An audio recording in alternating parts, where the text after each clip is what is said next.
நல்ல தகப்பனே, எங்கள் சர்வ வல்லமை உள்ள ஆண்டவரே, இந்த அருமையான நேரத்துக்காக உமக்கு ஸ்தோத்திரம். கிருபையுள்ள கரத்தில் தாழ்த்துகிறோம்ப்பா. வந்தவர்கள் விரும்பினை திரும்பாதபடி ஆண்டவரே உம்முடைய வார்த்தையை பெற்றுக்கொண்டவர்களாக எதற்காக அழைத்து கொண்டு வந்தீரோ அதை தந்து அனுப்புவீராக. ஆண்டவரே, திரும்பி போகும்போது ஒருத்தர் கூட வெறுமனை போகாதபடி ஆசீர்வதிக்கப்பட்டவர்களாய் திரும்பி போக கர்த்தர் கிருபை தருவீராக. உம்முடைய மகிமை மூடட்டும் தகப்பனே. நீர் பேசும், நீர் இடைபடும். எங்கள் ஆண்டவர் இயேசுவின் நாமத்தில் பிதாவே. அல்லேலூயா. புலம்பலின் புஸ்தகம் 3ஆம் அதிகாரம் 22, 23 வாசிங்க பார்ப்போம். திருப்பியும். நாம் நிர்மூலமாகாதிருக்கிறது கர்த்தருடைய கிருபையே. நாம் நிர்மூலமாகாமல் இருப்பது கர்த்தருடைய கிருபையே. அவருடைய இரக்கங்களுக்கு முடிவில்லை, அவைகள் காலைதோறும் புதியவைகள், உமது உண்மை பெரிதாயிருக்கிறது. இந்த கிருபை அப்படிங்கிற வார்த்தை எவ்வளவுக்கு அதிகமாக நன்மையாக நமக்கு அமையுதோ அவ்வளோ தூரம் இந்த கிருபையை மனுஷங்க போக்கடிக்கிறாங்க. கடைசி காலத்தில் வசனம் சொல்லுது, பொய்யான மாயை பற்றி கொண்டு கர்த்தருடைய கிருபை என்ன செய்கிறாங்களாம், போக்கடிக்கிறாங்க. அதே மாதிரி இன்றைக்கி இந்த கிருபைங்கிறத வச்சுக்கிட்டு கிரேஸு அப்படின்னு சொல்லி ஹைப்பர் கிரேஸு, சூப்பர் கிரேஸு இப்படியெல்லாம் பேசி இந்த கிருபைங்கிற ஒரு மேன்மையான வார்த்தையை அவர்கள் என்ன செஞ்சிட்டாங்கன்னா மாயையை பின்பற்றி கொண்டு போக்கடிக்கிற நிலைமைக்கு வந்துருச்சு. கிருபை எப்பேற்பட்டது, அது எப்போ கிடைக்கிது அப்படின்னு கேட்டிங்கன்னா, காலைதோறும் அவருடைய கிருபை புதியவைகள், புதிதாக இருக்கிறது. அவருடைய கிருபை புதுசாக இருக்குது. ஒவ்வொரு நாளும் இந்த காலை வேளையில் எதுக்காக அதிகாலையில் எழுந்திருக்கணும்னு சொல்கிறோம், எதனால் காலை வேளையில் காத்திருக்கிறோம். இயேசு கிறிஸ்துவே நீங்கள் எடுத்துக்கிட்டிங்கன்னா ஒவ்வொரு நாளும் அதிகாலையில் தேவ சமூகத்தில் காத்திருக்கிறார். இன்றைக்கி விசுவாசிகளாக இருக்கட்டும், ஊழியக்காரர்களாக இருக்கட்டும், இந்த காலை வேளையில் காத்திருக்கிற அனுபவம் கொஞ்சம் கொஞ்சமாக குறைஞ்சிக்கிட்டே வருது. எனக்கு தெரிஞ்சு எங்களுக்கு முன்னோடியாக இருந்த எந்த ஊழியக்காரங்களும் காலையில் தூங்கி நாங்கள் பார்த்ததே இல்லை. எங்கள் பாஸ்டர் 5 மணிக்கு ஆராதனை வைப்பார். காலையில் 5 மணிக்கு டெய்லி 5 to 6 ஒரு ஜபம் வைப்பாங்க. நான் சொல்கிறது 365 நாளும் இருக்கும். அந்த நாங்கள் போகும்போது அவர் ஜெபம் பண்ணிட்டு உட்காந்துருப்பார். ஒரு நாள் கூட நாங்கள் போய் அவர் வந்ததே கிடையாது. நாங்கள் அங்கே போகும்போது அவர் ஜெபம் பண்ணிட்டு உட்காந்துருப்பார். அப்படின்னா அவர் எத்தனை மணிக்கு எழுந்திரிச்சிருப்பார் பாருங்க. அப்போது ஒரு பரிசுத்தவானை குறித்து கேள்விப்பட்டேன். அவர் காலையில் 3 மணிக்கு எழுந்திரிச்சாருன்னா 6 மணி வரைக்கும் முழங்கால நின்றுக்கிட்டே தான் இருப்பாராம்மா.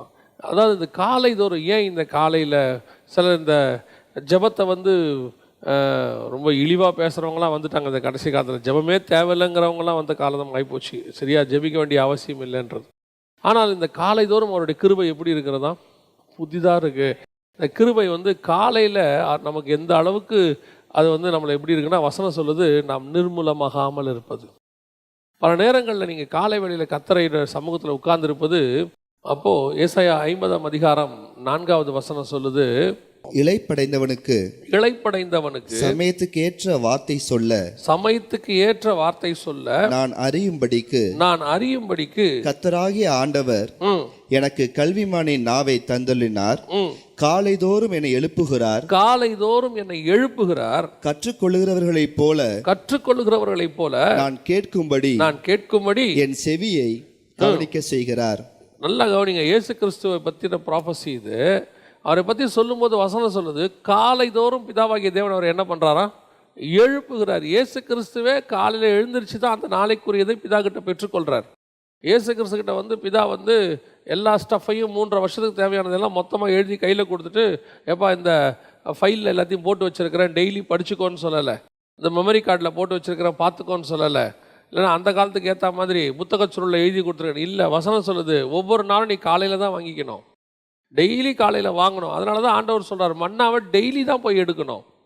தேவையான ஓய்வு நாளுக்கு மட்டும்தான் 2 நாளைக்கு தேவையானது கிடைக்கும். மற்ற நாளுக்கு எல்லாம் டெய்லி வாங்கணும். அப்படின்னா என்ன அர்த்தம், புதுசாக வாங்கணும். மறுநாள் வச்சுட்டிங்கன்னா அது பூச்சி வந்துடும், நாத்தம் வந்துடும், பழசு. அதாவது இன்றைக்கி ஃப்ரிட்ஜு வந்த காலத்தில் எல்லாமே பழசு தான். ஹோட்டலுக்கு போனாலே புதுசு கிடைக்குமான்னு தெரியாது. எங்கே வந்தாலும் போனீங்கன்னா இப்போது ஃப்ரிட்ஜில் வச்சது ஃப்ரோசன் ஃபுட்டுங்கிறது இன்றைக்கி நமக்கு ஆகிப்போச்சு. நம்ம அன்றாட வாழ்க்கையில் ஆகிப்போச்சு. இப்போ அதே நிலைமை தான் ஆவிக்குரிய வாழ்க்கையிலையும். ஃப்ரோசன் ஃபுட்டு எப்போ பாருங்கள், பழைய செய்தி அதை ஒவ்வொரு நாளும் தேவ சமூகத்தில் வாங்கி கொண்டு கொடுக்குற அனுபவமே தனி. அது ஊழியக்காரங்களுக்கு மட்டும் இல்லை, விசுவாசிக்கு ஒவ்வொரு நாளும் காலையில் நீங்கள் தேவ சமூகத்தில் உட்காந்து ஆண்டவர்கிட்ட பேசி பாருங்கள், அந்த நாளுக்குரியதை கர்த்தர் உங்களுக்கு சொல்லிடுவார். அவர் 30 வருஷத்துக்கு தேவையானதை சொல்லுவாரான்னு தெரியாது, ஆனால் அன்னைக்கு உள்ளதை சொல்லிடுவார். அதை கேட்டு வாங்குகிற அனுபவத்துக்கு வரணும். அதுதான் கிருபை புதிதாக இருக்கிறது. இயேசு கிறிஸ்துவுக்கே அதான் ஃபார்முலா. நமக்கு என்ன ஃபார்முலா? நம்ம என்னைக்காவது தான் காலையில் எழுந்திரிக்கிறோமா? இந்த மாதிரி ப்ரேயர் வச்சா காலையில் எழுந்திரிக்கிறவங்க இருக்கிறாங்க. மற்ற நாளில் அதுவும் இன்றைக்குமே எழுந்திரிக்காதவங்க எத்தனை பேர் இருக்கிறாங்க பாருங்கள். நம்ம உடனே இன்றைக்கி என்ன சாக்கு சொல்லுவாங்கன்னா, இன்றைக்கி காலைல பயங்கர மழைங்க, என்னமோ மழை இல்லாத நாள்லாம் வந்துட்ட மாதிரி. இன்றைக்கி ஏன் வரல? அன்றைக்கி மழை. சரி, மழை இல்லாத அன்றைக்கி ஏன் வரல? அன்றைக்கி மழை இல்லைங்க, அதனால் வரல. நான் மழை இருந்தால் கண்டிப்பாக வந்துடுவேன். இன்றைக்கி ஒரு குரூப் இருக்குது. ஏன் நிறைய பேருக்கு நல்ல ஆண்டவர்கிட்ட இருக்கிறாங்க, ஆனால் கர்த்தரால் ஏன் வல்லமையாக எடுத்து பயன்படுத்த முடியல அப்படின்னா, அவர்கள் அந்த அளவுக்கு தேவனுக்கு நேரம் கொடுக்கறதில்லை. புரியுதா உங்களுக்கு? நம்மக்கிட்ட ஆண்டவர் கிருபையை கொடுத்துருக்கிறாரு, அதை புதிதாக்குற வேலை யாருக்கிட்ட இருக்குது? நம்மக்கிட்ட. ரினியூவல் நம்ம தானே பண்ணணும். ரினியூவல் டெய்லி காலையில் போய் உட்காந்து தேவ சமூகத்தில் ரினியூவல் பண்ணணும். நமக்கு அதிகாலைங்கிறதே 7 இல்லை 8, ஏன் படுக்கிறதே 10 இல்லை 11. அப்படி இருக்கும்போது நம்ம எப்படி எழுந்திரிப்போம்? ஏன் காலையில் எழுந்திரிக்கணும்? அந்த கிருபை புதுசாக இருக்குன்னா என்ன அர்த்தம்? இந்த காலையில் எழுந்திரிக்க சொல்கிறாரு, அதுக்கு என்ன காரணம் அப்படின்னு கேட்டிங்கன்னா, சும்மா ஆண்டவர் எழுந்திரிக்க சொல்லலை. ஏதோ வெறும் ஆசீர்வாதத்துக்கு மட்டும் கிருபை அப்படிங்கிறது வந்து ஏதோ ஆசீர்வாதத்துக்கான வார்த்தையாக மாறிப்போச்சு இன்றைக்கி. கிருபைங்கிறது ஒரு உலக பிரகாரமான ஆசீர்வாதத்தை பெற்றுக்கொள்ளுகிறதுக்கான ஒரு கீவேர்டு மாதிரி மாற்றிட்டாங்க. கிருபை காலைதோறும் ஏன் புதிதாக இருக்கிறது? ஏன் அது ஒரு இரக்கத்தை கொடுக்குது? நாம் நிர்மூலமாகாமலபடி அந்த கிருபை ஏன் காலையில் காப்பாற்றுது அப்படின்னா, வாசிங்க. ஒரு சில சம்பவங்களை நாம் வேதத்திலேருந்து வாசிக்க போகிறோம். வாசிங்க, ஆதியாகமத்தின் புஸ்தகம் 3ஆம் அதிகாரம் 8வது வசனத்தை வாசிங்க. பகலில் குளிர்ச்சியான வேளையிலே தோட்டத்தில் உலாவுகிற தேவனாகிய கர்த்தருடைய சத்தத்தை கேட்டார்கள். அப்பொழுது நல்ல போதும், நல்லா கவனிங்க. பகலில் குளிர்ச்சியான நேரத்தில் அப்படின்னு இருக்கு. பகலில் குளிர்ச்சியான நேரம்னா என்ன? எது பகலில் குளிர்ச்சியான நேரம்? அதாவது நீங்கள் நல்லா வாசித்து பாருங்கள், அந்த வசனம் அவ்வளோ அழகாக இருக்குது. பகலில் குளிர்ச்சியான நேரம். பகலில் குளிர்ச்சியான நேரம் அப்படிங்கிறத எதை குறிக்கிறாங்க, யார் எந்த அடிப்படையில் செய்கிறாங்க அப்படின்னு பார்த்தீங்கன்னா, இந்த பகலில் குளிர்ச்சியான நேரங்கிறது காலையில் 3 மணிலேருந்து 6 மணி வரைக்கும் தான் பகலில் ஒரு நாட்டுக்கு குளிர்ச்சியான நேரம். அதாவது அந்த 24 மணி நேரத்திலேயே அந்த 3 மணி நேரம் தான் இருக்கிறதுலே the best 3 hours for that every country. எந்த நாட்டுக்குமே அந்த நாட்டோடைய 3 to 6. ஏன்னு கேட்டால் 6 மணிலேருந்து நம்முடைய வேலைகள்லாம் ஆரம்பித்து திருப்பி நம்ம படுத்து எல்லாம் அமைதியாகி நம்ம பிரெயின் வந்து டீப் ஸ்லீப்புக்கு போய் அமைதியாக இருக்கிற நேரம் எதுனா 3 to 6. டாக்டர்ஸ் என்ன சொல்கிறாங்க, மெடிக்கலி சொல்கிறேன், டாக்டர்ஸ் என்ன சொல்கிறாங்க, அந்த 3 to 6 தான் நமது உடல்நிலை வந்து எல்லாவற்றையும் கழிவுகளை எல்லாம் சரி பண்ணி உடல் வந்து சமநிலைக்கு வருதுங்கிறான். ஆன்மீகத்தில் என்ன சொல்கிறான், 3 to 6 தான் இருக்கிறதுலே மெடிடேஷனுக்கு பெஸ்ட் டைம் அப்படிங்கிறாங்க. அதாவது சயின்டிஃபிக்கலியாக இருக்கட்டும், அது மெடிக்கலியாக இருக்கட்டும், அல்லது ஸ்பிரிச்சுவலியாக இருக்கட்டும், பகலில் குளிர்ச்சியான நேரம் ஒரு நாட்டுக்கு எது அப்படின்னு கேட்டால், ஒரு உடம்புக்கு எது அப்படின்னு கேட்டிங்கன்னா மார்னிங் 3 to 6. இந்த பகலில் குளிர்ச்சியான நேரத்தில் கர்த்தர் ஏன் வந்தார்? பைபிளில் தேவனை அறிகிற அறிவுன்னு ஒன்று இருக்குது. பவுல் சொல்லும் போது பிலிப்பியருக்கு எழுதும்போது சொல்கிறாரு, அவரை அறிகிற அறிவின் மேன்மைக்காக. இந்த கர்த்தரை அறிகிற அறிவுன்னு ஒன்று இருக்குது. அப்படின்னா என்னங்க அப்படின்னா, கர்த்தருடைய மனநிலை, கர்த்தருடைய சுபாவங்களை புரிஞ்சுக்கிறது. அதுக்கு புரிஞ்சுக்கிறதுக்கு என்ன செய்யணும் அப்படின்னு கேட்டால் அவங்க எல்லாருக்கும் தெரியும். ஒரு ஆளோட நீங்கள் ரொம்ப பழகுனீங்கன்னா என்ன பண்ணிக்கலாம், அவரை பற்றி நல்லா புரிஞ்சுக்கலாம். நம்ம சொல்லுவோம், உன்னை பற்றி எனக்கு தெரியாதா அப்படிம்போம். ஒரு ஃப்ரெண்டோட வெளியே போவோம், சார் டீ குடிக்கிறீங்களா அப்படின்னா எனக்கு கொடுங்க, அவன் குடிக்க மாட்டான்போம். ஏன்னா அவர் குடிக்க மாட்டார்ன்றது யாருக்கு தெரியும்? நமக்கு தெரியும். இது மாதிரி எல்லாத்துலேயும் தெரியும். ரொம்ப க்ளோஸ் ஆக ஆக சின்ன சின்ன விஷயத்தில் கூட என்ன செய்யும், நமக்கு தெரிய ஆரம்பிச்சிடும். அது குறிப்பாக கணவன் மனைவிக்கு ரொம்ப அதிகமாக இருக்கும். ஏன்னா அவங்க கூடவே இருக்கிறதுனால அது தெரியும். அப்போது ஒரு தேவனை அறிகிற அறிவுனா எப்படி வரும்? தேவனை அறிகிற அறிவு எப்படி? நீ தேவனோட எவ்வளவுக்கு எவ்வளவு இருக்கிறீங்களோ அவ்வளோக்கு அவ்வளோ தேவனோடு இருக்கிறதுக்கு எது வழி அப்படின்னா, எவ்வளோக்கு எவ்வளோ வசனத்தோடு இருக்கிறீங்களோ அவ்வளோக்கு நீங்கள் தேவனத்தோடு இருக்கலாம். அவ்வளோக்கு தேவனை அறியலாம். இந்த வசனத்தை எவ்வளோக்கு எவ்வளோ தியானிக்கிறீங்களோ, ஏன்னா தேவனுடைய அன்பு சுபாவம், எப்போ கோவப்படுவார், எப்போ அவர் வந்து அமைதியாக இருப்பார், அத்தனையும் கர்த்தருடைய மன ஓட்டம், கர்த்தருடைய நினைவுகள் எல்லாத்தையும் நீங்கள் அறிஞ்சிக்க முடியும். எதை வச்சு அறிய முடியும் அப்படின்னு கேட்டிங்கன்னா, வசனத்தை வச்சு அறிய முடியும். ஏன்னா எல்லாத்தையும் அதில் கொடுத்துருக்கு. அதில் தான் இந்த வசனம் இருக்குது, பகலில் குளிர்ச்சியான வேளையில் உலாவும்படி. ஏன் குளிர்ச்சியான வேலைன்னு போடுது அப்படின்னு கேட்டிங்கன்னா, கர்த்தர் வருகிற மனநிலையும் என்ன மூடில் வராருங்கிறதும் அந்த டைமையும் அவர் வர நேரத்தையும் வச்சுட்டு நீங்கள் என்ன செய்யலாம், கண்டுபிடிச்சிக்கலாம் கர்த்தர் என்ன மைண்டில் வராருங்கிறத. இப்போ சோதோமை அழிக்க வந்தார். எப்போ வந்தார் தெரியுமா? வசனம் சொல்லும் பகலில் உஷ்ணமான வேளையில் அப்படின்னு இருக்கும். வாசிங்க அப்ப அந்த வசனத்தை. பின்பு கர்த்தர் மம்ரேயின் சமபூமியிலே அவனுக்கு தரிசனமானார். அவன் பகலின் உஷ்ண வேளையிலே, உஷ்ண வேலை, ஏன்னா செம்ம சூடு. ஏன் சூடான நேரத்தில் வராது தெரியுமா? கர்த்தர் சோதோமை அழிக்க போறாரு, கோபத்தில் இருக்கிறாரு. அந்த கோபத்தை வெளிப்படுத்துறதா பகலில் உஷ்ணமான வேலை. இப்போ எலியாவை பார்க்க வருவார் 1 ராஜாக்கள் 19 பார்த்தீங்கன்னா, பார்க்க வரும்போது அங்கே 4 சம்பவம் இருக்கும். முதல்ல கண்மலையை பிளக்கத்தக்கதான காற்று, அடுத்து பூமி அதிர்ச்சி, அடுத்து பட்சிக்கிற அக்கினி. ஆனால் ஒன்று கிராஸ் ஆகும்போது வசனம் சொல்லும், அதிலே கர்த்தர் இல்லை, அதிலே கர்த்தர் இல்லை, அதிலே கர்த்தர் இல்லை. அதோட அர்த்தம் என்ன? அவர் அந்த மனநிலையில் இல்லைன்னு அர்த்தம். கடைசியில் அவர் மெல்லிய சத்தத்தை கேட்டு, அப்போ என்ன அர்த்தம்? கர்த்தர் இப்போ சாஃப்ட் ஆயிட்டார்னு அர்த்தம்.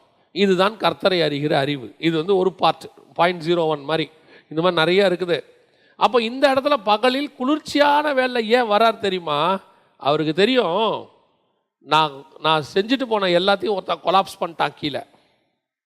சர்வ வல்லமை உள்ள தேவன் தானே, அவருக்கு நல்லா தெரியும்ல. எல்லாத்தையும் ரெடி பண்ணி கொடுத்துட்டு போனேன், ஒருத்தன் என்ன பண்ணிட்டான்.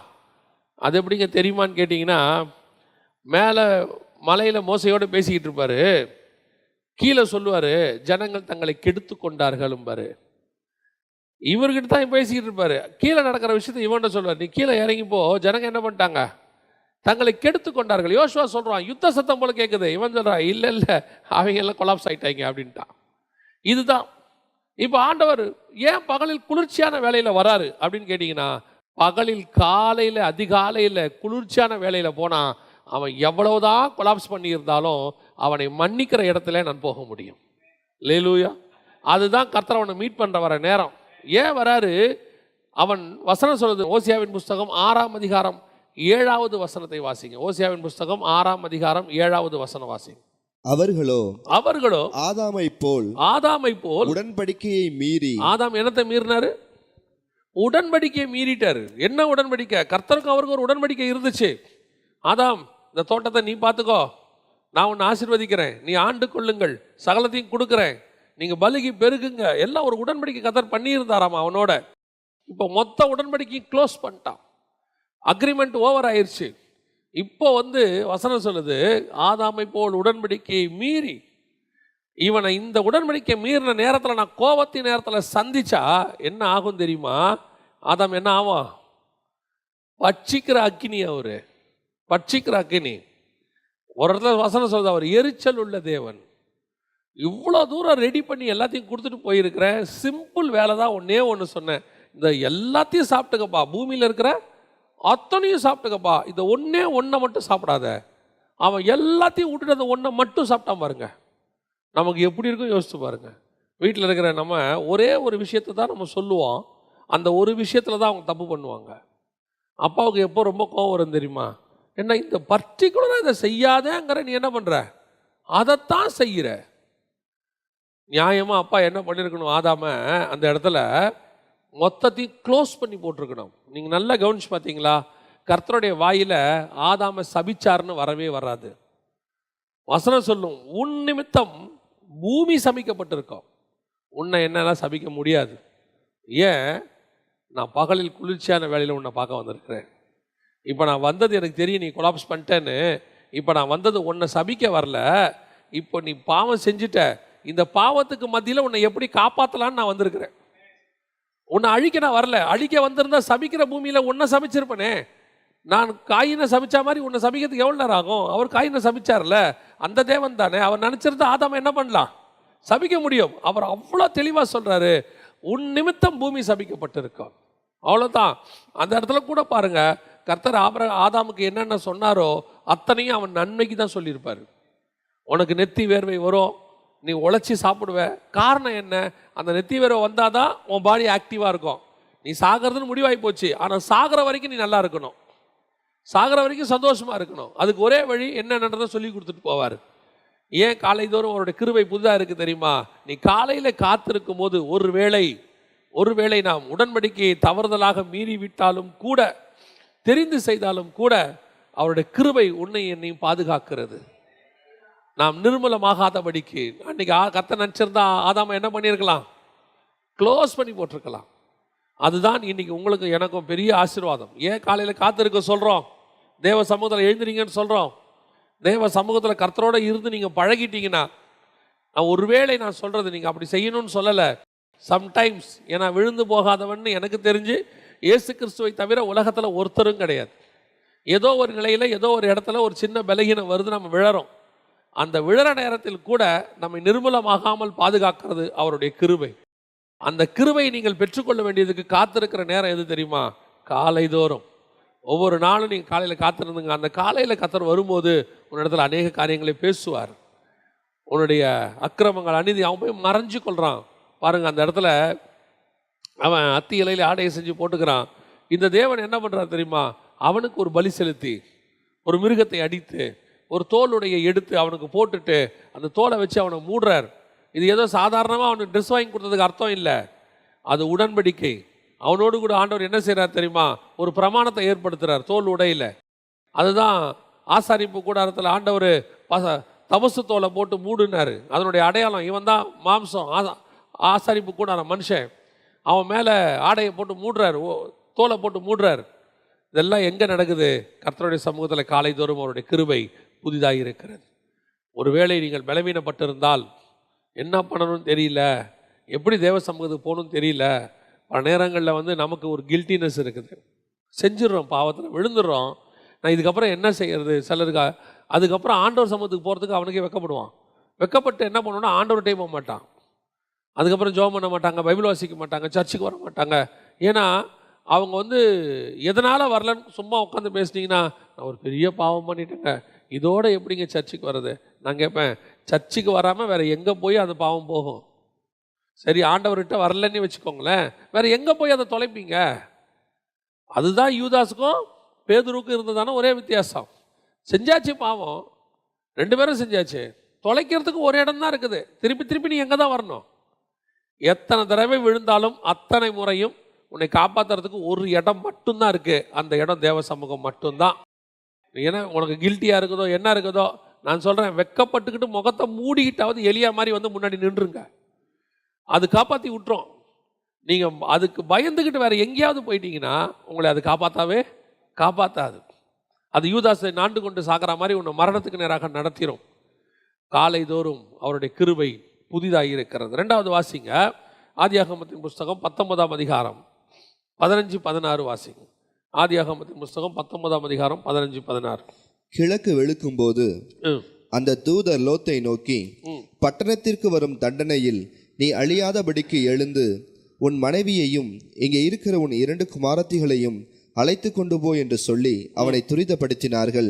அவன் தாமதித்து கொண்டு இருக்கும்போது கர்த்தர் அவன் மேல் வைத்த இரக்கத்தினாலே அந்த புருஷர் அவன் கையையும் அவன் மனைவியின் கையையும் அவன் 2 குமாரத்திகளின் கையையும் பிடித்து அவனை பட்டணத்திற்கு வெளியே கொண்டு போய் விட்டார்கள். இது அடுத்து ரொம்ப மிக முக்கியமான ஒரு விஷயம். காலை தோறும் அவருடைய கிருபை எப்படி இருக்கிறது? அவருடைய நாம் இரக்கத்திற்கு முடிவே இல்லைன்னு இருக்குது. அப்படி தானே இருக்குது வசனம், அப்படி தான் இருக்குது. நாம் நிர்மலமாகாமல் இருப்பது அவருடைய கிருபை. யோசிச்சு பாருங்க, நைட்டு ஃபுல்லாக பேசுகிறாங்க லோத்துக்கிட்ட, இரவு முழுக்க பேசுகிறாங்க. காலை வசனம் கிழக்கு வெளுக்கும் போது விடிய போகிற நேரம் வந்துருச்சு, ஏர்லி மார்னிங். இப்போது அழிக்கிற நேரம் வந்துருச்சு. அந்த ஏர்லி மார்னிங்கில் தான் அந்த மனுஷர் அவன் மேல் வைத்த கிருபையினாலே, இரக்கத்தினாலே. அதான் ரொம்ப முக்கியம். இவன் தாமதிச்சுட்டே இருக்கிறான். நியாய தீர்ப்பு வந்துருச்சு, அடுத்த செகண்ட் தொடங்கணும், பரலோகம் துரிதப்படுத்துது. ஆனால் உள்ளே ஒரு நீதிமான் இருக்கிறான். இவன் நீதிமான் தான், ஆனால் சீரியஸ்னஸ் தெரியாத நீதிமான். இன்றைக்கும் நம்ம சர்ச்சில் அந்த மாதிரி நிறைய பேர் இருப்பாங்க. இவங்க பாவி கிடையாது, ஆனால் சீரியஸ்னஸ் தெரியாது. அவங்க நியாய தீர்ப்பு தலைக்கு மேலே தொங்குது, அடுத்த செகண்ட் என்ன நடக்கும்னு நமக்கு தெரியாது. சோதோம் அழிய போகுது, அவ்வளவு பரபரப்பாக பரலோகம் வேலை பார்த்துக்கிட்டு இருக்கு. கொஞ்சம் கூட பரபரப்பு இல்லாமல் யார் வேலை பார்க்குறான்? சிலர்லாம் பார்த்தீங்கன்னு சொன்னால், ட்ரெயின் பிடிக்கணும் அப்படின்னு சொல்லி அல்லது ஃப்ளைட் பிடிக்கணும் அப்படின்னு சொன்னால் அப்படியே பரபரப்பாக வேலை பார்த்துக்கிட்டு இருப்பாங்க. அந்த கேப் டிரைவர் இருக்கார்ல, கேப் டிரைவர் நம்மளை கூப்பிட்டு போகிறாரு, டாக்ஸி டிரைவர், அவர் ஒரு பரபரப்பும் இல்லாமல் வண்டி ஓட்டிகிட்டு இருப்பார். அவரை பொறுத்த வரைக்கும் எப்படி இருக்கும், நான் ஒழுங்காக போகணும், ஆக்சிடென்ட் ஆகிடக்கூடாது. நம்ம எப்படி இருப்போம் தெரியுமா, கொஞ்சம் சீக்கிரம் போங்களேன், கொஞ்சம் சீக்கிரம் போங்களேன். அவர் போயிடலாம் சார் பாரு, அந்த 40 தாண்டவே தாண்டாது. நமக்கு சார் கொஞ்சம் வேகமாக போங்க சார். எதுக்கு சொல்கிறேன், அவ்வளோ பரபரப்பாக சோதம் அழியறதுக்கு நேராக எல்லாம் நடந்துக்கிட்டு இருக்குது, பரலோகமே பார்க்குது. ஏன்னா மிகப்பெரிய நியாய தீர்ப்பு ஒன்று பூமியில் நடக்க போகுது. ஒரு கவலையும் இல்லாமல் இருக்காம பாருங்க. ஆனால் வசனம் சொல்லுது, அவன் மேல் வைத்த இரக்கத்தினாலே காலைதோறும் அவருடைய கிருபை புதிதாக இருக்கிறது. பல நேரங்களில் உங்களுக்கும் எனக்கும் வந்த நியாய தீர்ப்பு நமக்கு தெரியாது, கர்த்தருடைய கிருபை தான் காப்பாற்றி கொண்டு இருக்கிறது. பல நேரத்தில் அதுதான் காப்பாற்றிட்டு இருக்குது. நம்மெல்லாம் போய் ஒழுங்காக சேர்றோன்னா கர்த்தருடைய கிருபை மட்டும்தான் காப்பாற்றிக்கிட்டு இருக்குது நம்மளை. பல நேரங்களில் தப்பு, நம்ம பண்ணுறது தப்பு, சரின்னு சொல்லவே இல்லை, இட்ஸ் ராங். ஆனாலும் அவர் நம்மேல் வைத்த கிருபை, லோத்து பண்ணுறது தப்பு போன்னு சொல்கிறாரு, ஆனாலும் கூட லோத்து என்ன செய்யல, தாமதிக்கிறான். இப்போ நம்மக்கிட்ட என்னென்னா ஆப்போசிட்டு, அவர் மெதுவாக போங்கிறாரு, நம்ம வேகம். லோத்துவை வேகமாக போங்கிறாரு, அவன் மெது. ஆனால் நியாய தீர்ப்பு என்னமோ தலைக்கு மேலே என்ன செய்யுது, தொங்கிட்டே இருக்குது. பல நேரங்களிலே அதிகாலை ஜெபம், கர்த்தர் சமூகத்தில் காத்திருக்கிறது உன்னை நியாய தீர்ப்பிலிருந்து உன்னை காப்பாற்றுவதற்கு போதுமானதாக இருக்கிறது. வசனம் சொல்லுது, நியாய தீர்ப்பிலே அவருடைய கிருபை, அவருடைய இரக்கம் மேன்மை பாராட்டும். யாக்கோபின் புத்தகம் 2ஆம் அதிகாரம் 13வது வசனத்தை வாசிங்க. யாக்கோபு 2:13.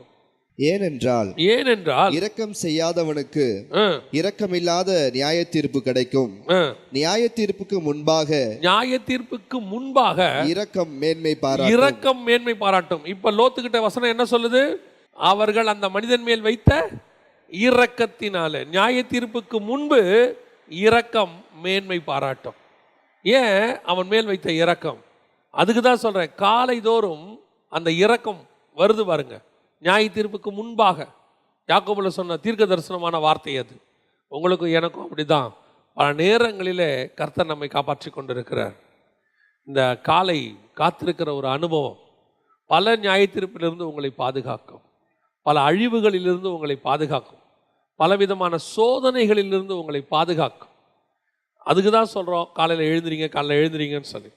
ஏன்னா ராத்திரியில் ஜெபம் பண்ணால் கிடைக்காதா, கிடைக்கும், அதெல்லாம் இல்லைன்னு சொல்ல. ஆனால் வசனம் சொல்லுது, காலையில் இரக்கம் அதிகமாக இருக்கிறது. நம்முடைய வாழ்க்கையில் தேவன் நம்மளை நிர்மூலமாக்கணும்னு நினச்சிருந்தாருன்னா இங்கே ஒருத்தர் கூட உட்காந்துருக்க முடியாது. நான் ரட்சிக்கப்பட்ட பிறகே சொல்கிறேன், ஆண்டவரை ஏற்றுக்கொள்வதற்கு முன்பதாக விட்டுருங்க. ஆண்டவரை ஏற்றுக்கொண்ட பிறகு எத்தனை பேர் நம்ம அவருக்கு உண்மையாக எல்லா நாளும் இருந்திருக்கிறோம். 365 days 24/7 சொல்லுவாங்க. நம்ம எத்தனை பேர் அப்படி இருந்திருக்கிறோம் யோசித்து பாருங்க. ஆனால் இன்றைக்கும் நம்ம நிர்மூலமாகாமல் இருப்பது அவர் நம்மேல் வைத்த இரக்கம். அந்த இரக்கத்தை நீங்கள் பெற்றுக்கொள்வதுக்கு தான் காலைதோறும் ஜெபம். காலை ஜெபத்தில் காலைதோறும் காத்திருக்கிறதுல, அவரோடு கூட உறவாடுறதுல ஒரு மணி நேரம் 2 மணி நேரம் நீங்கள் காத்திருக்கும் போது பலவிதமான ஆபத்துகளிலிருந்து உங்களை விடுவிக்கிறார். நமக்கே தெரியாது. லோத்துக்கு இவ்வளோ தெரியுமா, சோதம் இப்படி ஒரு அழிவை பார்க்கணும்னு தெரியுமா, லைஃபுக்கு சோதம் இப்படி ஒரு பிரச்சனையை சந்திக்கும்னு யாருக்கு தெரியாது. ஏதோ நியாய தீர்ப்பு கொடுக்க போகிறாங்க போல அப்படின்னு அவன் நினைக்கிறான். ஆனாலும் கூட அவன் மேல் வைத்த இரக்கம், அவன் தாமதித்த போதும் அவன் மேல் வைத்த இரக்கம், நாம் தவறு செய்யும் போதும் பல நேரங்களில் அந்த இரக்கம் நம்மை காப்பாற்றி கொண்டு இருக்கிறது. அதுக்கு தான் காலையில் காத்திருக்கணுங்கிறது. ஒவ்வொரு நாளும் வேலைக்கு போகிறதுக்கு முன்னாடி நம்ம வேலைகள், நான் சொல்கிறது வெறும் ரோட்டில் போகிற ஆபத்தான வேலைகள் சொல்லலை. ஏன் சமீபத்தில் ஒரு மனுஷன், அவர் ஒரு ஆள் தான் பக்கத்தில் வேலை பார்த்துட்டு இருக்காரு. பக்கத்தில் இருந்த மிஷின் ரோபோட் என்ன பண்ணிடுச்சு தெரியுமா, அப்படியே கொண்டு போய் செவுத்தோடு வச்சு அவனை நசிக்கிருச்சு. திடீர்னு மிஷின் ஃபால்ட் ஆயிடுச்சு. ரோபோட்டு என்ன பண்ணிருச்சுன்னா, அதான் ஃபஸ்ட்டு ஒரு ரோபோட் மனுஷனை கொன்னது. யோசித்து பாருங்கள், வீட்டுக்கு ஆஃபீஸுக்கு போன மனுஷன், ஆபத்து இல்லாத வேலை, அவர் ஏதோ ஒரு பக்கம் வேலை பார்த்துக்கிட்டு இருக்கிறார். ஆனால் மனுஷன் வீட்டுக்கு திரும்பலை நைட்டு. இதுதான் நிலைமை இன்னைக்கு. ஒரு ரோட்டில் வெளியே போயிட்டு வீட்டுக்கு வர்றதுங்கிறது கர்த்தர் நம்மேல் வைத்த இரக்கம். நான் ஒரு முறை உண்மையிலே எனக்கு பயம் வந்த சம்பவம் என்னென்னா, நான் ஒரு இடத்துல நின்று பார்த்துக்கிட்டு இருக்கிறேன். ஆப்போசிட்டில் வண்டி இப்படி போயிட்டுருக்குது. ஆப்போசிட்டில் ஒரு 2 வீலர் போகுது. என் பக்கத்தில் இந்த பக்கம் ஆப்போசிட்டில் ஒருத்தர் ஒரு கடை இருக்குது, க்ளோஸ் பண்ணியிருக்கு, வாசலில் உட்காந்துருக்கிறார். போன வண்டி என்ன ஆச்சுன்னு தெரியல, அந்த ஆளுக்கு கண்ட்ரோல் போய் திரும்பி யூட்டர்ன் மாதிரி போட்டு வந்து இங்கே உட்காந்துருந்தவர் மேலே மோதிச்சு. அவர் மேலே ஃபால்ட்டே கிடையாது, ஓட்டுனவர் மேலேயும் ஃபால்ட்டு கிடையாது. ஆனால் இவர் உட்காந்துருக்காரு, திரும்பிட்டு வந்து அடிச்சிச்சு. அதை பார்த்தபோது உண்மையிலே ஒரு மனசுக்கு பயம் வந்துச்சு. நாம ஓரமாக கடை ஓரத்தில் பூட்டி இருக்கிற கடையில் வாசலில் உட்காந்துருக்காரு, எங்கேயோ போகிற வண்டி வந்து மோதுச்சு. அந்த வண்டி அந்த டைரக்ஷன்லேயும் வரல. நாமெல்லாம் வண்டிக்கு நேராக போன ஆள். எத்தனையோ தடவை வண்டிக்கு நேராக போய் கட்டடிக்கிறது, இப்படி போகிறது அப்படி போகிறது, கிராஸ் பண்ணும்போது ஃபோன் பேசிக்கிட்டே கிராஸ் பண்ணுறது, எவ்வளவோ செஞ்சு. இதெல்லாம் தப்பு, சரின்னு சொல்லலை, ராங். ஆனால் ஏதோ ஒரு இரக்கம் உங்களை என்னையும் காப்பாற்றி கொண்டு உட்கார வச்சிருக்குது. நாம் நிர்மூலமாகாமல் இருப்பது அவருடைய கிருபை. அதாவது நாம் தப்பு செய்கிறோம், கர்த்தர் காப்பாற்றுறாரு, நம்ம அதை மாற்றி எடுத்துக்கிறோம், கர்த்தர் காப்பாற்றுறாரு தப்பு செய்யலான்னு இல்லை. பல நேரங்களில் கர்த்தருடைய இரக்கம் நம்மை காப்பாற்றி கொண்டு இருக்கிறது. அல்லேலூயா. காலைதோறும் அவருடைய இரக்கம் பெருசாக இருக்கு. அதிகாலையில் நியாய தீர்ப்புக்கு கூட கர்த்தர் நம்மளை என்ன செய்கிறாராம், தப்பு வைக்கிறார். மூன்றாவது வாசிங்கள், ஆதியாகமத்தின் புஸ்தகம் 32வது அதிகாரம் 24, 26, 24 முதல் 26 வரை வாசிங்க. தெரிஞ்ச சம்பவம் தான், ஆனால் அதில் ஒரு மிக முக்கியமான விஷயம் இருக்கு. வாசி. யாக்கோப்பு பிந்தி தனித்திருந்தான். அப்பொழுது ஒரு புருஷன் பொழுது விடியும் அளவும் அவனுடனே போராடி அவனை மேற்கொள்ளாததைக் கண்டு அவனுடைய தொடை சந்தை தொட்டார். அதனால் அவருடனே போராடுகையில் யாக்கோப்பின் தொடை சந்து சுளுக்கிற்று. அவர், நான் போகட்டும், பொழுது விடுகிறது என்றார். அதற்கு அவன், நீர் என்னை ஆசீர்வதித்தால் ஒழிய உம்மை போக விடேன் என்றான். நல்லா கவனிங்க. இப்போ பொழுது விடியும் போது நடக்கிற ஒரு சம்பவம் இது. காலையில் ஏர்லி மார்னிங் நடக்கிற ஒரு சம்பவம், நம்ம எல்லாருக்கும் தெரிஞ்ச ஒரு சம்பவம். இதில் என்ன ஸ்பெஷாலிட்டி இருக்குது அப்படின்னு கேட்டிங்கன்னா, கர்த்தர் யாக்கோபை காலையில் ஆசீர்வதிக்கவே வரல. கர்த்தர் என்ன செய்யலை, ஆசீர்வதிக்கவே வரல. அவர் இருக்கிற வரைக்கும் அவங்ககிட்ட ஆசீர்வதிக்கிறேன்னு பேசவே இல்லை. அவர் பாட்டுன்னு புறப்பட்டு என்ன செஞ்சிட்டாரு, காலைல ஏர்லி மார்னிங் ஆகும்போது அவர் பாட்டுன்னு புறப்பட்டு போக்குறாரு. அவர் எதுக்கு வந்தார்னா, காலையில் வரப்போகிற ஏசாவை குறித்து இவன் என்ன பண்ணிகிட்டு இருக்கிறான், பயந்துட்டு இருக்கிறான். கம்ஃபர்ட் பண்ண வந்தார். பயப்படாத, நான் இருக்கிறேன், ஒன்றும் பண்ண மாட்டான் ஏசான்னு சொல்கிறதுக்கு தான் வந்தார். இந்த பையன் அதுக்கு முன்னாடியே பயங்கரமான பிளான்லாம் பண்ணுறான். அவனுக்கு ஆஃபரிங்கெல்லாம் முன்னாடியே அனுப்பி விட்டு, கிஃப்டெல்லாம் அனுப்பி விட்டு எல்லாம் பண்ணுறான். ஆனாலும் இவனுக்கு என்ன வரல, சமாதானம் வரல. அப்புறம் மனைவிகள் பிள்ளைகளை ஒரு பக்கமோ, மற்ற மறுமணியாட்டிகள்லாம் இன்னொரு பக்கமும் வச்சு என்னென்னவோ பண்ணுறான். அவனால் முடிஞ்ச வரைக்கும் எல்லாம் செய்கிறான். செஞ்சும் இவனுக்கு என்ன வரல, சமாதானம் வரல. இப்போ அவர் எதுக்கு வந்தார் அப்படின்னு கேட்டிங்கன்னா, அவனை சமாதானப்படுத்தி, சரி யாக்கோபு இருக்கட்டும், ஒன்றும் பயப்படாத, ஏசா அவனை ஒன்றும் பண்ண மாட்டான்னு சொல்கிறதுக்கு தான் வந்தார். ஆனால் இவனை ஆசீர்வதிக்கிற பிளான் அவருக்கு அந்த இடத்துல இல்லை. என்னங்க அப்படி சொல்கிறீங்க, நீங்கள் கூட இருந்தீங்களான்னு? இல்லை, கர்த்தர் உண்மையிலே அந்த இடத்துல கர்த்தர் அவனை ஆசீர்வதிக்கிற பிளான் இல்லை. ஏன் அப்படி சொல்கிறோம் அப்படின்னு கேட்டிங்கன்னா, வாசிங்க, அதே ஆதியாகமத்தின் புஸ்தகம் 35ஆம் அதிகாரம் 9, 10 வாசிங்க பார்ப்போம். யாக்கோப்பு பதான் அராமிலிருந்து வந்த பின்பு தேவன் அவனுக்கு மறுபடியும் தரிசனமாகி. இப்ப நல்லா கவனிங்க, மறுபடியும் தரிசனம். இப்ப வந்து யாக்கோபு கேட்கல, இங்க நான் உங்களை பார்க்கணும்னு கேட்கல. அவன் பதாம் அராமிலிருந்து வந்து நார்மலா இருக்கான். பதாம் அராமிலிருந்து வந்த போது கர்த்தர் அவனுக்கு மறுபடியும் தரிசனமாகி அவனை ஆசீர்வதித்து இப்ப கேட்டான். அவன் 32 தான் கேட்டான், ஆண்டவரே நீர் என்னை ஆசீர்வதித்தாலே உம்மை நான் விடமாட்டேன்னு சொல்றான். ஆனா அந்த இடத்துல அவனை ஆசீர்வதிக்கணுன்றது அவர் பிளானே இல்லை. அவர் சொல்றார், நீ என்னை உடியாங்கிறாரு. கடைசியா நீர் ஆசீர்வதித்தால் ஒழிய உம்மை நான் விடமாட்டேன் சொன்ன பிறகு, உன் பேர் என்ன, இஸ்ரவேல், நான் உன்னை ஆசீர்வதிக்கிறேன்ட்டு போயிட்டார். அவ்வளோதான், வேற எதுவுமே சொல்லலை. நான் உன்னை ஆசீர்வதிக்கிறேன், மனுஷனோடும் தேவனோடும் போராடி மேற்கொண்டாயே அப்படின்னு சொல்லிட்டு போயிட்டார்.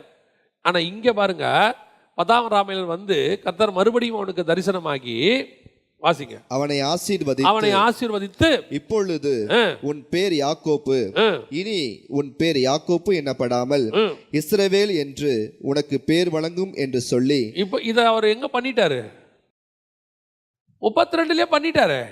அவன் கேட்டதுக்கு அதை சொல்லிட்டாரு.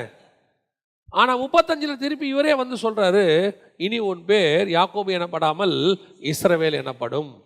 வாசிங்க, தொடர்ந்து வாசிங்க. இஸ்ரவேல் என்று உனக்கு பேர் வழங்கும் என்று சொல்லி அவனுக்கு இஸ்ரவேல் என்று பெயரிட்டார். பின்பு தேவன் அவனை நோக்கி, நான் சர்வ வல்லமையுள்ள தேவன், நீ பலுகி பெருகுவாயாக. இதெல்லாம் அங்க சொல்லவே இல்லை பாருங்க. இதே விஷயம்தான் அங்க நடக்குது. ஆனா என்ன செய்யல, சொல்லவே இல்லை. ஏன்னா அங்க அவனுக்கு இதை சொல்ற ஒரு பிளான்ல இல்லை. அங்க வந்தது கம்ஃபர்ட் பண்ணத்தான் வந்தார். நீ ஏசாவுக்கு பயப்படாத, பார்த்துக்கலாம், அதான் வந்தார். ஆனால் நடந்தது என்ன, அவன் காலையில் அவர் காலை பிடிச்சிக்கிட்டு கதர்னான்னு இருக்குது. ஓசியாவின் புஸ்தகம் சொல்லுது, அவன் அழுது கெஞ்சினான். அவன் தூதனானவரோடு கூட போராடி மேற்கொண்டான் இருக்குல்ல. அதில் பார்த்தீங்கன்னு சொன்னால் ஓசியா புஸ்தகம் 12ஆம் அதிகாரம் 4வது வசனம் வாசிங்க. அவன் தூதனானவரோட போராடி மேற்கொண்டான், அழுது அவரை நோக்கி கெஞ்சினான். அழுது அவரை நோக்கி கெஞ்சினான் அப்படின்னா என்ன அர்த்தம்? நைட் எல்லாம் போராடினார. எப்படி போராடி இருக்கான் தெரியுமா? காலை பிடிச்சிக்கிட்டு அழுது இருக்கிறான். நமக்கு யாக்கோபுல இது ஆதியாகமத்தில் பார்க்கும்போது எப்படி இருக்குது? மனுஷனோடும் தேவனோடும் போராடி மேற்கொண்டாயே. தேவனே அவன் என்ன பண்ணிட்டானா? மேற்கொண்டான். அப்படின்னா என்ன அர்த்தம்? மல்யுத்தம் போட்டான்னு இருக்குது. நமக்கு நினச்சிக்கிட்டோம் காலை பிடிச்சிக்கிட்டு சண்டை போட்டான், என்னமோ ஆண்டவர் அவனை விட்டு ஓட முடியாது, அப்படி லாக் பண்ணிட்டான். நம்ம ஊரில் சொல்லுவாங்க லாக் பண்ணிட்டான் அப்படின்னு. அவரை மேற்கொள்றதுக்கு ஒரே ஒரு வழி தான் இருக்கு. காலை பிடிச்சிக்கிட்டு அழுது கெஞ்சினா அவரை நீங்கள் ஜெயிச்சிடலாம், மேற்கொள்ளலாம். ஜெயிச்சிடலான்னா என்ன அர்த்தம்? மேற்கொள்ள. எப்படி மேற்கொள்ளலாம்? அவர் கொடுக்க முடியாத ஒன்று இப்போ இல்லை உனக்குன்னு தான் வந்தார்.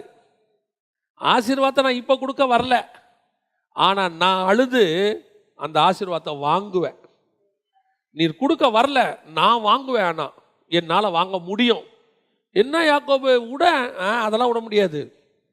சில பசங்களுக்கும் சரி சகோதரிகளுக்கும் சரி ஒரு ஒரு வெப்பன் வச்சிருக்கிறாங்க, ஒரு ஆயுதம். என்ன தெரியுமா? பேசி பார்ப்பாங்க, அடுத்து அழுது பார்ப்பாங்கல்ல, அழுது சாதிப்பாங்க, சாதிச்சிருவாங்க. பேசி நடக்காததை அழுது சாதிப்பாங்க. அது பெண் பிள்ளைகள் இருக்கு பாருங்க, பெண் பிள்ளைகள் அப்பா கிட்ட சாதிக்கிறது, அதை ஒன்றும் பேசாது. ஃபஸ்ட்டு வந்து கேட்கும், டேடி இப்போ முடியுமா முடியாதா அப்படின்னு. அப்பா சொன்னார் முடியாது. அந்த முகம் மாறும் பாருங்க, அவ்வளோ சீக்கிரம் இவர் முகமும் மாறும், அப்படியே சோகமாகும். இவருக்கு வேலைக்கே போக மனசு வராது. இப்போ என்ன, ஏன் இப்படி உட்காந்துருக்க நீ? ஒன்றும் இல்லை, அவ்வளோதான், சரி போ, கதை முடிஞ்சு. அழுது சாதித்தான். நிறைய பேர் அப்படி இருக்காங்க. அதில் ஃபஸ்ட்டு நம்பர் 1 ஆள் யாருன்னா பைபிளில் யாக்கோபு தான் சொல்லி கொடுத்தது இந்த உலகத்துக்கு. நீங்கள் அவர்கிட்ட நீங்கள் பேசியெல்லாம் வாங்க முடியாது. என்ன, நீங்கள் வந்து அவர்கிட்ட பேசி அற்புதமாக வசனம் பேசி ஏசாயா இப்படி சொல்லுகிறதே, உடன்படிக்கை அப்படி சொல்லுதே அப்படின்னா அவருடைய போடான்ட்டு போயிடுவார். ஆனால் காலை பிடிச்சிட்டேன்னு வச்சுக்கோங்களேன், ஒன்றுமே செய்ய முடியாது. என்ன, எதுக்காக இதை சொல்கிறேன் தெரியுமா? 35ஆம் அதிகாரத்தில் வர வேண்டிய ஆசீர்வாதத்தை 32ஆம் அதிகாரத்திலேயே வாங்கிட்டான் அவன் கையில். ஆசீர்வதிக்கவே தேவன் வரல, ஆசீர்வாதத்தை கொடுக்கவே வரல, ஆனால் வாங்குவேன். நீங்கள் கொடுக்க வரல ஆண்டவரே, நான் வாங்குவேன், என்னால் வாங்க முடியும். காரணம், விடியற் காலையில் உம்முடைய இரக்கம் பெருசாக இருக்கிறது, காலை தோறும் உம்முடைய கிருபை பெருசாக இருக்கு. அந்த நேரத்தில் என் கண்ணீரும் சேர்ந்துச்சுன்னா நீங்கள் என்னை தாண்டி போகவே முடியாது ஆண்டவரே. கர்த்தர் உனக்கும் எனக்கும் ஒவ்வொரு நாள் காலையில் இப்படி தான் வச்சிருக்கிறார். உனக்கு ஒருவேளை ஆசீர்வாதம் இல்லை என்றாலும் கூட, அது பின்னாடி வருகிறதா இருந்தாலும் கூட, உன்னால் போராடி தேவனிடத்தில் வாங்க முடியும். அதுக்கு இதுதான் யாக்கோபு வச்சிருக்கிறது. எவ்வளோ பெரியதான ஒரு விஷயம் பாருங்க. அதாவது நம்ம படிக்கிறதுக்கு சாதாரணமாக இருக்கு, வானத்தையும் பூமியும் உண்டாக்கின தேவனை மனசை மாத்திராம பாருங்க. அவன் வானத்தையும் பூமியும் உண்டாக்கின தேவனுடைய மனசை கரைய பண்ணுறான் பாருங்க. இப்போ கொடுக்காதது இல்லை இல்லை, நீ கொடுத்துட்டு போ, அதெல்லாம் முடியாதுப்பா, நீங்கள் கொடுத்துட்டு போங்கப்பா. இதுதான் காலையிலே கர்த்தரிடத்தில் இருக்கிறது. காலையில் அவர் மனசு அப்படியே மெல்ட் ஆகிடும். அதான் வசனம் சொல்றது, காலை தோறும் அவருடைய கிருபை புதிதாக இருக்கிறது, அவருடைய இரக்கங்களுக்கு முடிவே கிடையாது. எப்படி ஒரு இரக்கம் கொடுக்க முடியாததை கொடுக்க வைக்கும், இல்லாததை உருவாக்கும். காலையில் கர்த்தர் உன்னை ஆசீர்வதிக்கவே ஆசீர்வதிப்பார். இதான் கர்த்தர் உனக்கு எனக்கு வச்சிருக்கிறது. இவ்வளோ மேன்மையை ஏழை மார்னிங்கில் கர்த்தர் வச்சிருக்கிறார். என்னைக்காவது நம்ம எவ்வளோ மிஸ் பண்ணுறோம் பாருங்க. நீங்கள் ஏழை மார்னிங் காத்திருந்தீங்கன்னா திரும்பி வரும்போது சக்ஸஸோட தான் வெளியே வருவீங்க. அதுதான் உண்மை. காலை சமூகத்தில் போய் உக்காந்துட்டீங்கன்னா ஒரு 1 hour உட்காந்துட்டு அவர் சமூகத்தில் இல்லைல்லப்பா, எனக்கு இன்றைக்கி இது மாதிரி பிரச்சனை இருக்குது, இன்றைக்கி இவ்வளோ இருக்குது, இவ்வளோ சொல்லியிருக்காங்க, நீங்கள் எனக்கு செஞ்சால் தான்ப்பா விடுவேன்னா, செய்கிறேன் போன்னு ஒரு வார்த்தை அவர் வாயில் வந்துட்டா போதும். அதுக்கப்புறம் எதை பற்றியுமே கவலைப்பட வேணாம். அந்த நாள் முழுவதும் தைரியமாக இருக்கலாம். ஏன், சொன்னது ஆண்டவர் செய்வார். எனக்கு நான் எப்பவுமே அப்படி தான் வச்சுருக்கிறேன். எனக்கு அந்த வார்த்தை மட்டும் வந்துடணும். அந்த வார்த்தை அவர்கிட்ட இப்போ இன்னைக்கு ஒரு சாட்சின்னு வச்சுக்கோங்களேன். பாஸ்டர் சொல்லிட்டாங்க, நாளை காலையில் நீங்களே கொடுங்கண்ணே அப்படின்ட்டாங்க. அன்றைக்கே சொல்லிட்டாங்க காலையில் கொடுங்கன்னு. நேற்றுக்கு ஆண்டவர் வார்த்தையை கொடுத்துட்டாரு. நேற்று இங்கே முடிச்சதுலேருந்து போய் ஜெபம் பண்ணுறேன், படுக்க போகிற வரைக்கும் ஜெபம் பண்ணுறேன், 11 மணி வரைக்கும். நல்ல டயர்ட் வேறு, வார்த்தையே வரல. காலையில் கிட்டத்தட்ட ஒரு 3:30 மணிக்கு எழுந்திரிச்சிட்டேன், வார்த்தையே வரல. இங்கே 5 மணிக்கு வரணும், 5:30க்கு 5 மணிக்கு ரெடி ஆகிட்டு இருக்கிறேன்.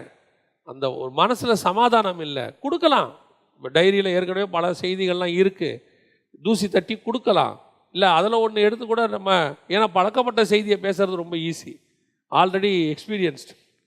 ஆண்டவரே ஒரு வார்த்தை ஏதோ ஒன்று, நம்ம ரொம்ப நாள் கழிச்சு அந்த சர்ச்சுக்கு போகிறோம், உங்ககிட்ட ஒரு வார்த்தை வந்தால் அது ஜனங்களுக்கு பேசும். ஏதோ நம்ம ஃபில்ஃபில் பண்ணிட்டு போகிறதில்ல 45 நிமிஷம். 5 மணிக்கு கர்த்தர் ஒரு வார்த்தையை கொடுக்குறாரு, காலை தோறும் அவருடைய. நான் நினச்சிக்கிட்டேன் காலையில் நைட்டு கேட்டப்போ கொடுக்காத ஆண்டவர் காலையில் கொடுக்குறாரு பாருங்க. காலையில் வாங்கிடலாம் அவர்கிட்ட இருந்து, காலையில் என்ன செஞ்சிடலாம், வாங்கிடலாம். காலையில் 3:30 மணிலேருந்து கேட்டுக்கிட்டே இருக்கிறோம், 5 மணிக்கு சரி இந்த வார்த்தையை கொண்டு போய் கொடு. இப்போ நமக்கு முழு சந்தோஷம். எவ்வளோ மழை அடிக்குது, ஒன்றும் கவலை கிடையாது, வார்த்தை கிடச்சிருச்சு, அவ்வளோதான் சந்தோஷம். இதுதான் ஆசீர்வாதம். பல நேரங்களில் வராததை கூட உங்களால் வர வைக்க முடியும்.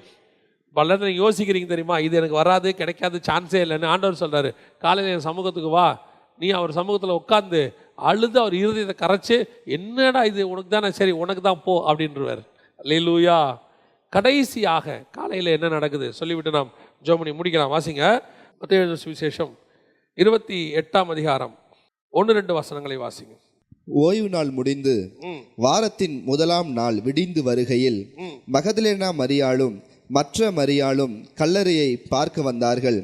அப்பொழுது பூமி மிகவும் அதிரும்படி கர்த்தருடைய தூதன் வானத்தில் இருந்து இறங்கி வந்து வாசலில் இருந்த கல்லை புரட்டி தள்ளி அதன் மேல் உட்கார்ந்தான். யோசித்து பாருங்களேன், விடிந்து வருகையில், ஏர்லி மார்னிங், காலையில் இருட்டோட.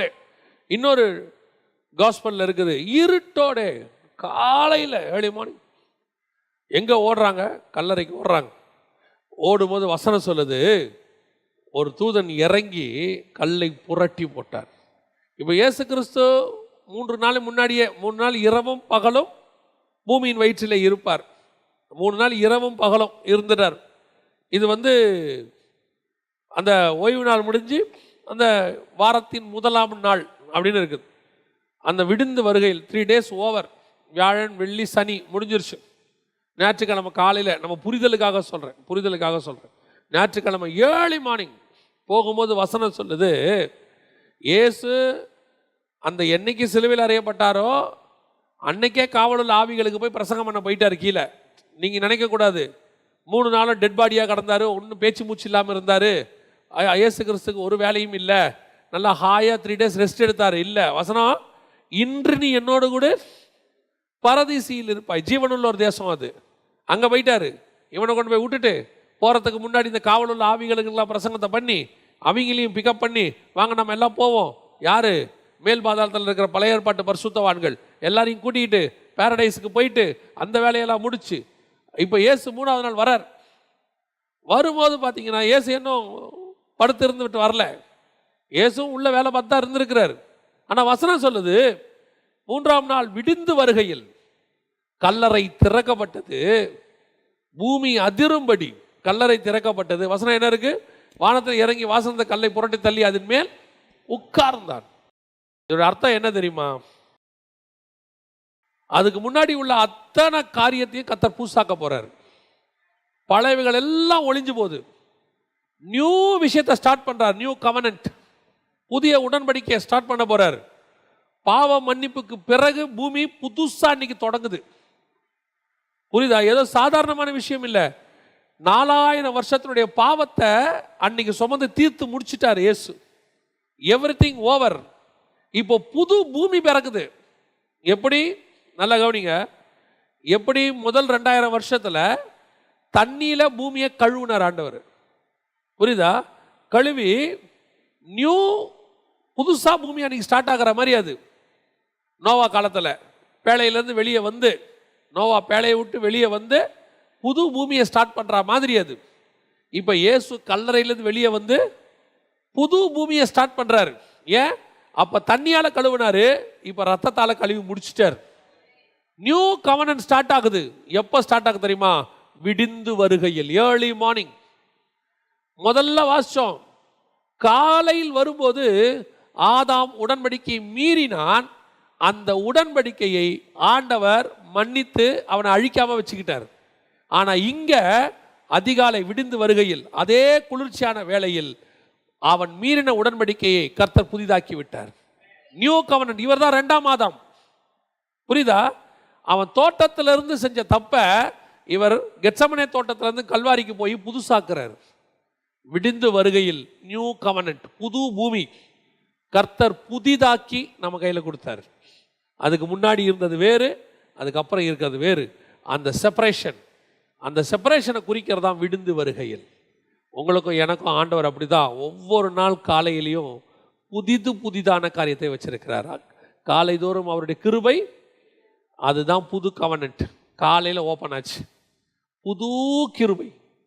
இது வரைக்கும் இருந்த காலை அல்ல, இது வேறு விதமான காலை.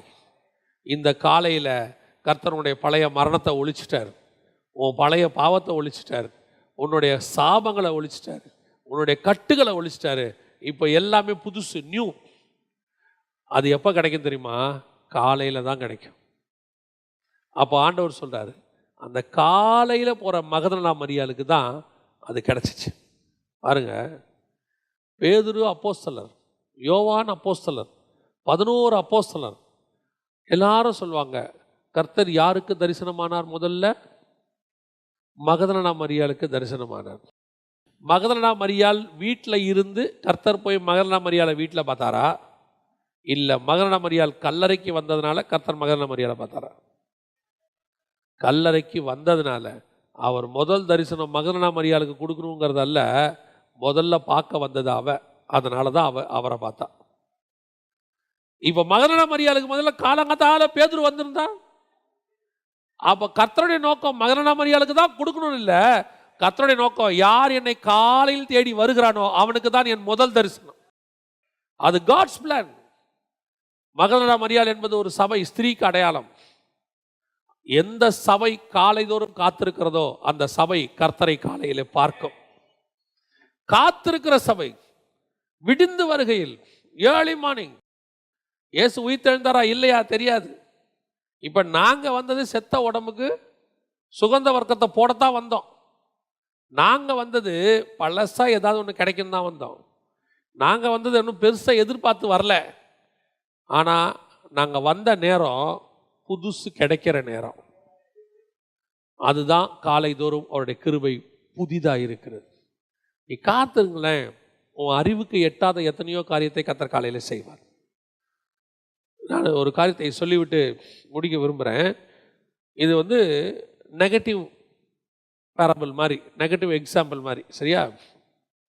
அதாவது ஆண்டவர் சில நேரத்தில் என்ன சொல்லுவார் பைபிளில்,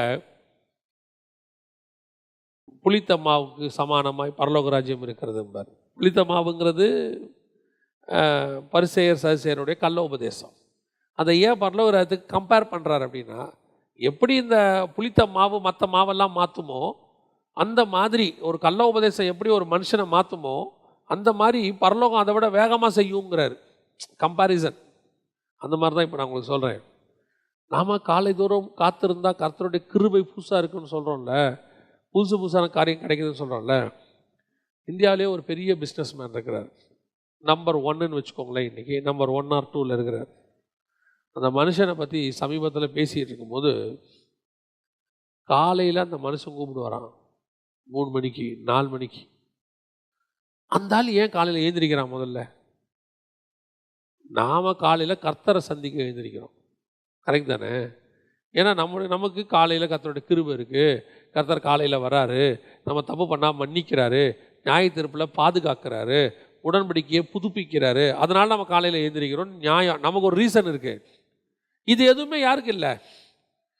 அவனுக்கு இல்லை, அந்த ஒரு பிஸ்னஸ் மேனுக்கு கிடையாது. ஆனால் அந்த மனுஷன் என்ன செய்கிறாரு?